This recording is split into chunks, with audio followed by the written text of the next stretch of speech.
दिल्ली में चुनाव नतीजे आने में भले ही चंद घंटों का समय रह गया हो, लेकिन इन चंद घंटों से पहले ही दिल्ली में सियासी पारा हाई लेवल पर पहुंच गया है, जिसमें आप और बीजेपी के बीच सियासी वार पलटवार और आरोप प्रत्यारोप देखा जा रहा है। जहां आपने बीजेपी पर दिल्ली विधानसभा चुनाव के नतीजे आने से पहले बड़ा गंभीर आरोप लगाया है। आरोप यह है कि आपका कहना है कि बीजेपी ने आप विधायकों को खरीदने का प्रयास किया है, जबकि बीजेपी ने इन आरोपों से इनकार किया है और आप पर कानूनी कार्रवाई करने की चेतावनी दे दी है।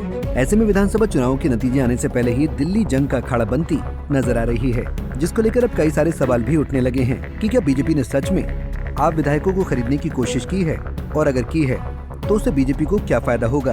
क्या बीजेपी को सत्ता जाने का डर है इसलिए ये कदम उठाया गया, या फिर बात कुछ और है।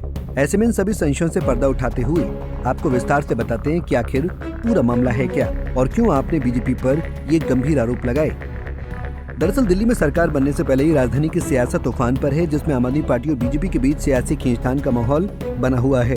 ये सियासी खींचतान कोई नई नहीं है। जब से दिल्ली चुनाव की घोषणा हुई है तब से इन राजनीतिक दलों के बीच वार पलटवार, आरोप प्रत्यारोप और जुबानी जंग देखी जा रही है। हालांकि वो दिन दूर नहीं जब इनके भाग्य का फैसला जनता के वोटों के आधार पर तय होने वाला है, लेकिन उससे पहले भी दोनों दलों के बीच सियासी सरगर्मी बढ़ती हुई नजर आ रही है। और इस बार ये सियासी सरगर्मी बढ़ी है चुनाव नतीजों के एक दिन पहले, जहां आपने बीजेपी पर आप विधायकों को उनकी पार्टी में शामिल करने के लिए खरीदने का ऑफर देने का आरोप लगाया है।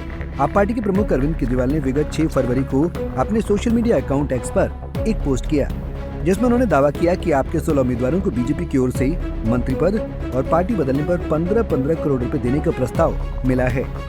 केजरीवाल ने अपने पोस्ट में कहा कि कुछ एजेंसीज दिखा रही हैं कि बीजेपी की 55 से ज्यादा सीटें आ रही हैं। पिछले 2 घंटे में हमारे 16 उम्मीदवारों के पास फोन आ गए हैं कि आप छोड़ के उनकी पार्टी में आ जाओ, मंत्री बना देंगे और हर एक को 15-15 करोड़ देंगे।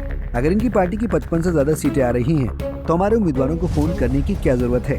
जाहिर तौर पर ये फर्जी सर्वे करवाए ही इसलिए गए हैं ताकि माहौल बनाकर कुछ उम्मीदवारों को तोड़ा जा सके, पर हमारा एक भी आदमी नहीं टूटेगा। वहीं आम आदमी पार्टी के राज्यसभा सांसद संजय सिंह ने भी बीजेपी पर आप विधायकों की खरीद फरोख्त करने का आरोप लगाते हुए कटाक्ष और प्रहार किया है। संजय सिंह ने कहा कि पार्टी के 7 विधायकों को बीजेपी में शामिल होने के लिए संपर्क किया गया और उन्हें इस एवज में 15 करोड़ देने की पेशकश की गई है। बीजेपी के इस प्रयास से लगता है कि चुनाव परिणाम आने से पहले ही वो हार मान चुके हैं। 7 विधायक जो चुनाव लड़ रहे हैं उनके पास फोन आया भारतीय जनता पार्टी के उन तत्वों के द्वारा, एक दो से मुलाकात करके भी ऑफर दिया गया कि जिसमें कि वो 15 करोड़ रुपए देने के लिए बात कर रहे हैं और आम आदमी पार्टी छोड़कर भारतीय जनता पार्टी के साथ तोड़फोड़ करके सरकार बनाने के लिए शामिल होने की बात कर रहे हैं। इस पूरे मामले में हमने अपने विधायकों को कहा है जो हमारे चुनाव लड़ रहे प्रत्याशी, उसमें से कुछ मौजूदा विधायक हैं, कुछ चुनाव लड़ रहे हैं, सबको हमने बोल दिया है कि जितनी भी कॉल इस तरह की आए उसके ऑडियो रिकॉर्डिंग आप कीजिए और इसकी शिकायत बाकायदा इसकी सूचना दी जाएगी, नंबर 1।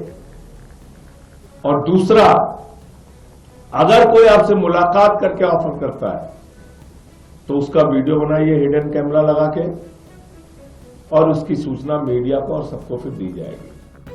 आपको बता दें कि आपके जिस विधायक के पास फोन आया वो सुल्तानपुर माजरा से आपके उम्मीदवार और मंत्री हैं, जिनका नाम मुकेश अहलावत है। अहलावत ने भी एक्स पर किए गए पोस्ट में कहा, मैं मर सकता हूँ, मेरे टुकड़े हो सकते हैं, लेकिन मैं अरविंद केजरीवाल को कभी नहीं छोड़ूंगा। वहीं बीजेपी ने आप पार्टी के आरोपों पर पलटवार करते हुए इन आरोपों को सिरे से खारिज कर दिया है। दिल्ली बीजेपी के अध्यक्ष वीरेंद्र सचदेवा ने केजरीवाल के आरोपों को दरकिनार करते हुए कहा कि आप बौखलाई हुई है, उन्हें पता है कि वो चुनाव हार रहे हैं, इसलिए वो ऐसे बेबुनियादी बयान दे रहे हैं। उन्होंने कहा कि दिल्ली में बीजेपी उनके खिलाफ शिकायत दर्ज कराने के लिए एंटी करप्शन ब्यूरो जा रही है। अगर वो सबूत नहीं देंगे तो उन्हें कानूनी कार्रवाई का सामना करना पड़ेगा। आम आदमी पार्टी के नेता संजय सिंह हो या बाकी लोग, इनका मानसिक संतुलन बिगड़ गया है।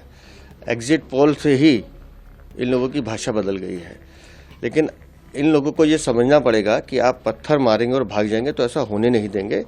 आपने जिस तरह के घटिया आरोप लगाए हैं उसका आपको जवाब देना पड़ेगा। इसलिए भारतीय जनता पार्टी तुरंत दिल्ली प्रदेश अभी एंटी करप्शन ब्यूरो जा रहा है, इन सबके खिलाफ शिकायत दर्ज कर रहा है। इनको साक्ष्य बताने पड़ेंगे, नाम बताना पड़ेगा, किसका फोन आया है, किसको आया है, वो आपको साक्ष्य देने पड़ेंगे, नहीं तो कानूनी कार्रवाई के लिए तैयार रहे।